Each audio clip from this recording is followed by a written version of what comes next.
ڕێز و سڵاو بۆیەوە بینەرانی خۆشەویستی تەلەڤیزیۆنی کۆمەڵە و بەرنامەی لێکدانەوە هەڵوێست.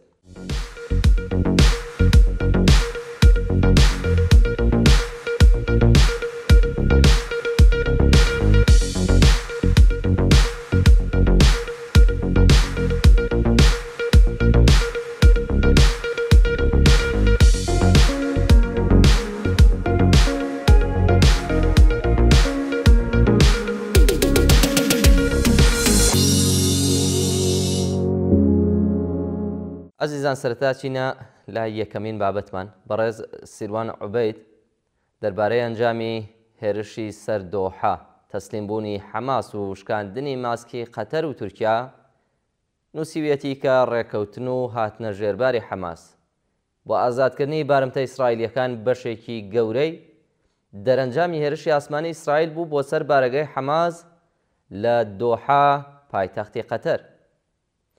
ئەو کات زۆرێک وا وێنەیان دەکرد کە ئیسرائیل هێڵی سووری ئەمریکای بەزاندووە، بەڵام من بۆ چوونمەوە بوو کە ئەمریکا ناکرێت بێئاگا بوو بێت و لە ڕاستیدا لەگەڵ ئیسرائیل فشار دەخەنە سەر قەتەر بۆ ڕازیکردن و دەستبەرداربوونی لەو دووڕوویە دیپلۆماسیایی کە لەلایەک وەک نێوەندگیر خۆی نیشان دەدا و لەلایەکی تریشەوە پشتیوانی دارایی و داڵدەدانی بەرپرسانی حەماس دەکات. لەبرێەوە دەبێت قەتەر ناچار بکرێت فشار بخاتە سەر حەماس بۆ ڕێکەوتن و ئازادکردنی بارمتەکان. ئەسا پرسیارەکە وەیە بۆچی ڕێکەوتن و هاتنە ژێرباری ئێستای حەماس بۆ ئازادکردنی بارمتە ئیسرائیلیەکان دەرەنجامی هێرشەکەی سەر دۆحەیە؟ پەیوەندی چییە پێکەوە؟ دەڵێت کە لە ڕاستیدا ئەم ڕێکەوتنە تەنها ئازادکردنی بارمتەکان و تەسلیمبوونی حەماس نییە، بەڵکو شکاندنی ماسکی نێوەندگیری قەتەر و تورکیاشە کە تیایدا ئیسرائیلیش ئامانجی هێرشەکەی سەر دۆحەی پێکە. بە واتایەکی تر هێرشەکەی سەر دۆحا ئەگەر پێشتر کەمێک گومانی لەسەر سپۆنسەری قەتەر و تورکیا لێکرابێت، تەسلیمبوونی حەماس بەو شێوەیە وەک ئەنجام و بەرهەمی هێرشەکە دەبێ و لە ئیسرائیل و ئەمریکا کات کە چیتر لە چوارچێوەی گوماندا نەمێنەوە بەوەی کە قەتەر و تورکیا لە ڕاستیدا سپۆنسەر و لایەنگری حەماسن نەک نێوەندگیر و لایەنی چارەسەر. بە دیوێکی تردا باسی لێ بکات ئازادکردنی بارمتەکان لەژێر فشاری تورکیا و قەتەر ئەوەش ڕوون دەکاتەوە ئەگەر لە ڕابردوودا پشتیوانی ژێربەژێری تورکیا و قەتەر نەبوایە بۆ حەماس دۆخەکە بە جۆرێکی تر دەبوو بۆ ئەمریکا و ئیسرائیل دەکرا ئەو هەموو خوێنەش نەڕژێت.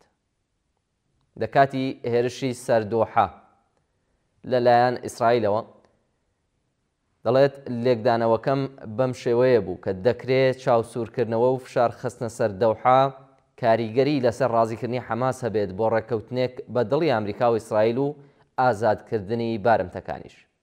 مامەڵەکردنی ترامپ لەگەڵ قەتەر و گفتوگۆی تەلەفۆنی نێوان نێتانیاهۆ و میری قەتەر کە ترامپ ڕێکی خستە بوو بۆ ئەوە نەبوو کە ئیسرائیل داوای لێبردون کات وەک هەندێک لە ئیسلامیەکان و میدیاکانیان وایان نیشان دەدا، بەڵکو لە ڕاستیدا ئەمەش هەر لە چوارچێوەی گوشارەکاندا بوو بۆ سەر قەتەر، بەڵام ئەمجارە بە فۆرمێکی نەرمی دیپلۆماسی کە لەلایەک بۆ ڕزگارکردنی قەتەر بوو لە ئیجراییە عەسکەری و دیپلۆماسیە کە بەهۆی هێرشەکەەوە تووشی بوو لەلایەکی تریشەوە سووربوون بوو لەسەر ئامانجی هێرشەکەی ئیسرائیل کە ئەو کاتوتم هێرشەکە بە گڵۆپی سەوزی ئەمریکایە لەژێرەوە.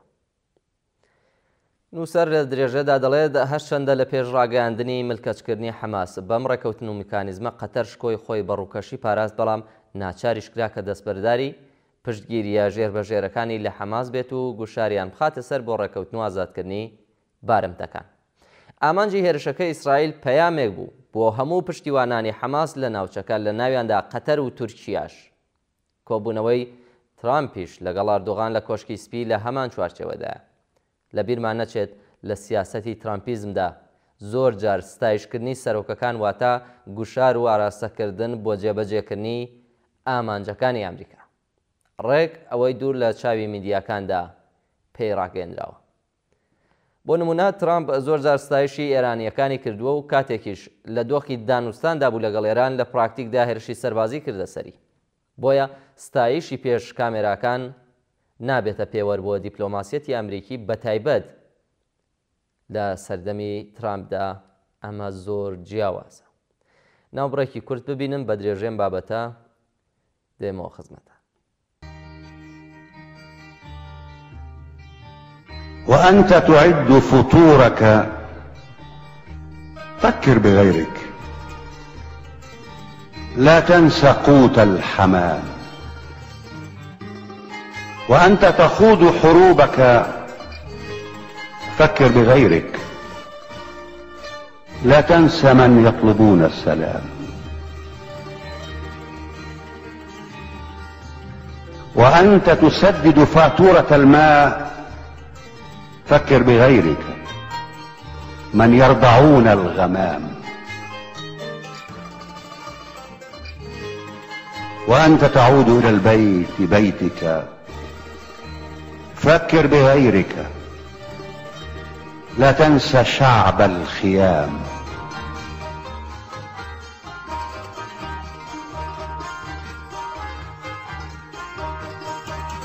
وأنت تنام وتحصي الكواكب فكر بغيرك، ثمة من لم يجد حيزا للمنام.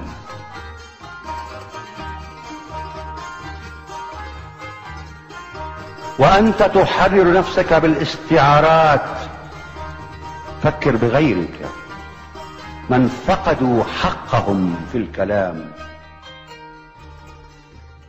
وأنت تفكر بالآخرين البعيدين فكر بنفسك، قل ليتني شمعة في الظلام.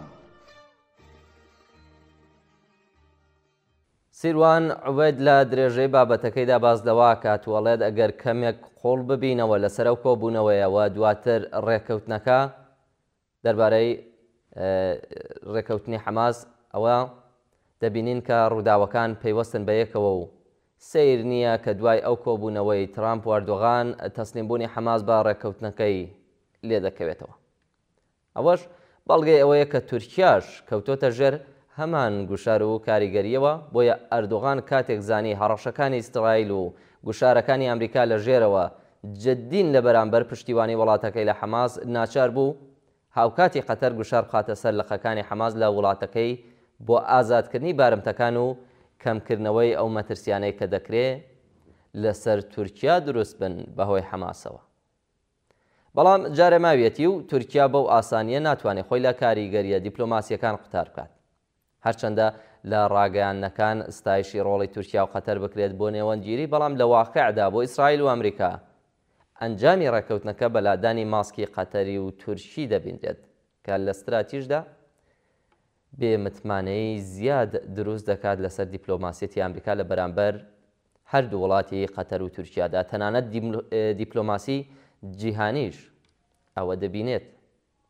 ئێستا ئەو پرسیارە دەکرێت بۆچی زووتر ڕێکەوتن نەکرا و ڕێگا لەو هەموو خوێن ڕەشنەی فەلەستینی و ئیسرائیلیەکان نەگیردرا. بەم شێوەیە تەسلیمبوونی ئێستای حەماس و هاتنەدی ڕێکەوتنەکە کاریگەری ڕاستەوخۆی تورکیا و قەتەر لەسەر گروپەکەی حەماس ڕوون دەکاتەوە و لە ڕووی استراتیژیەوە گومانێکی قۆڵ دروست دەکات لەسەر سیاسەت و دیپلۆماسی هەردوو وڵاتەکە لە ناوچەکە و جیهانیشدا. شکاندنی ئەو ماسکەی تورکیا و قەتەر لەو بارەیەوە بە بێگومان لە مێشکی دیپلۆماسی سیاسی ئەمریکا و ئیسرائیلدا ئەوەی چەسپان کە قەتەر و تورکیا کارتی حەماسیان وەک ئامرازێکی فشار لە دژی بەرژەوەندیەکانی ئەوان بەکارهێناوە و تەنیا کاتێک ئامادە بوون کە بەو کارتە کایە بکەن یان وازی لێبێنن کە ئاسایش و بەرژەوەندی خۆیان کەوتە بەرمەترسیەوە. ئەمەش لە ئایندەدا بێمتمانەی دیپلۆماسی قوڵ دەکاتەوە پەیوەندیەکانی قەتەر و تورکیا وەک ڕۆڵی نێوەندگیر دەخاتە ژێر پرسیارێکی گەورەترەوە. ئەگەر تەنها کەمێک پرسیارەکە ڕادیکاڵتر بکرێت تەنانەت گومان دروست دەبێت کە ئاخۆ قەتەر و تورکیا دەبێ ئاگاداری هێرشەکەی 7 ئۆکتۆبریش نەبوو بن. ئەم ئاڵۆزیە لەگەڵبوونی بەردەوامی لەقەکانی حەماس لە هەردوو وڵاتەکە و تەسلیمبوونی ئێستای حەماس بە مکانیزمە وای کردووەکە بێمتمانەی بگاتە بەرزترین ئاسی خۆی. لە کۆتاییدا هەرچەندە تورکیا و قەتەر بەم هەنگاوە مەترسی هێرشی فڕۆکەکانی ئیسرائیلیان لەسەر خاکەکەیان بۆ ماوەیەکی نادیار دوورخستەوە، بەڵام لە استراتیژدا هیچ گومانی نەهێشتەوە لەسەرەوەی کە حەماس کاریگەری ڕاستەوخۆ و سپۆنسەری قەتەر و تورکیای هەیە. ئەمەش بۆ داهاتوو لانی کەم دیپلۆماسیەتی ئەم دوو وڵاتە لە هاوپەیمانی و نێوەندگیریەوە دەگوازێتەوە بۆ خانەی دژ و لایەنی پەیوەندیدار و سپۆنسەری گروپە تەندڕەوەکان دژی بەرژەوەندیەکانی ئامریکا و ئیسرائیل لە ناوچەکە بەتایبەت ئەوە ڕوون بۆتەوە کە ئێستا ئەو دوو وڵاتە کە سپۆنسەری گروپێکی تێرۆریستیان لە دژی بەرژەوەندیەکانی ئەوان کردووە لە کەمترین حاڵەتدا بۆ قەتەر و تورکیا بێمتمانەی دیپلۆماسی زیاتریان لەلایەن ڕۆژئاوا و ئیسرائیلەوە بە شێوەیەکی بەرچاو زیاد دەکات.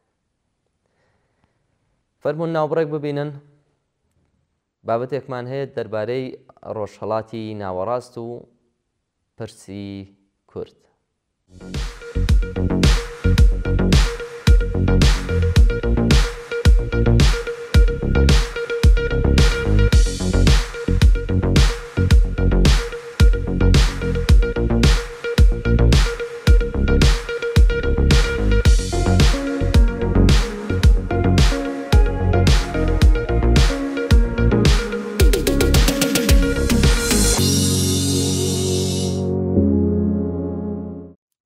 ڕۆژهەڵاتی ناوەڕاست بەبێ چارەسەرکردنی پرسی کورد هەرگیز ئاشتێکی هەمیشەیی بەدەست ناهێنێت.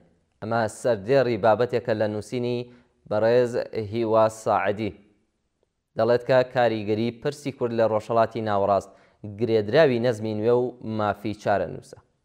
بە درێژایی مێژوو لە 100 ساڵی ڕابردوو گوتاری سیاسی لە ڕۆژهەڵاتی ناوەڕاستدا لە دەوری پرسی کورد دەخولێتەوە. ئەم پرسە هەرچەندە بایەخی مێژوویی و ئینسانیە، بەڵام وردە وردە بۆتە ئامرازێک لە دەستی ڕژیمە پاوەنخوازەکان و حرەکەتە داگیرکەریەکان. ڕژیمی داگیرکەری ئێران و ڕژیمە جۆرە و جۆرەکانی عەرەبی و ئیسلامی سیاسی دۆزی کوردیان وەک ڕووبەرێک بەکارهێناوە بۆ سەرکوتکردنی ئازادی و چەواشەکردنی بیربڕای گشتی و پێشگرتن لە گەشەسەندنی سیاسی و کۆمەڵاتی لە هەموو ناوچەکەدا. دروشمی کوردستانی سربەخۆ بەکردەوە بووەتە ئامرازێک بۆ چەسپاندنی ستەمکاردی و چەقاندنی بزوتنەوە ناوخۆیەکان بۆ ئازادی لە کاتێکدا کە کوردەکان خۆیان بوونەتە قوربانی ئەم گەمە سیاسیە.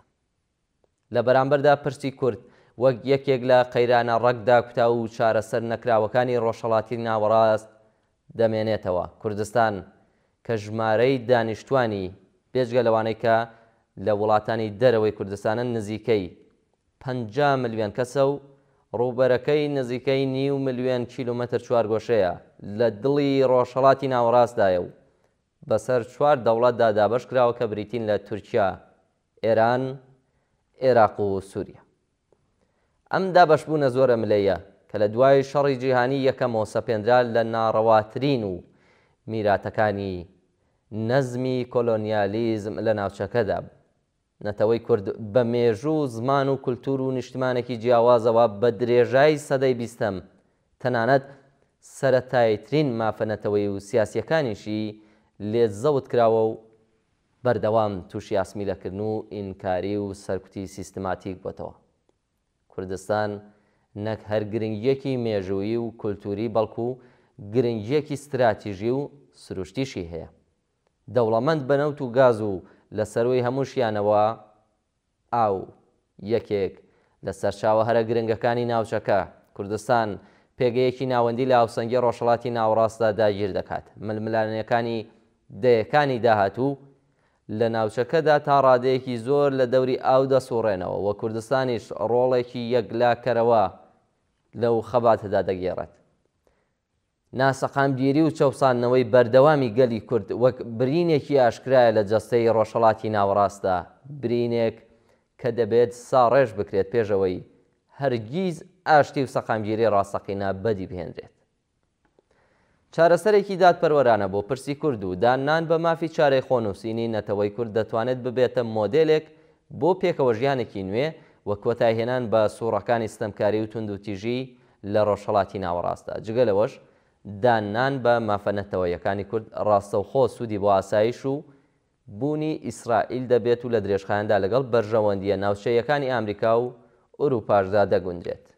گەلی کورد بە پێچەوانەی هێزە بەرژەوەندخوازەکان نوێنەرایەتی بزوتنەوەیەکی ئەلمانی و دیموکراسی و لایەنگری ڕۆژاوا دەکات کە دەتوانێت ببێتە پردێکی سەقامگیر کە بۆ هاوکاری لە ڕۆژهەڵاتی ناوەڕاستدا بێت. بە واتایەکی تر ڕۆژهەڵاتی ناوەڕاست بەبێ چارەسەرکردنی پرسی کورد هەرگیز ئاشتیەکی هەمیشەیی بەدەست ناهێنێت.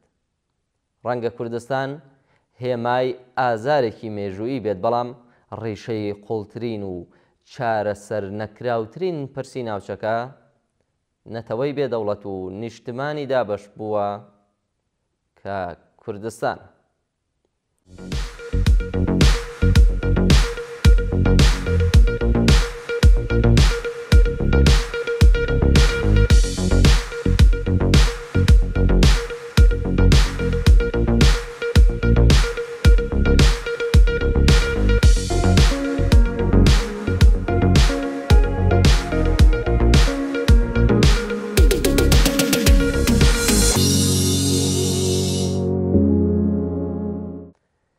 بینەرانی خۆشەویست، بەم شێوە گەیشتینە کۆتایی بەنامەی لێکدانەوە هەڵوێستی ئەمڕۆکەمان. زۆر سپاس کە تا بە کۆتایی لەگەڵماندا بوون و بۆ هیوایەکە ناوەڕۆکی بەنامەکە جێگەی سەرنجیەوەی عزیز بوو بێت.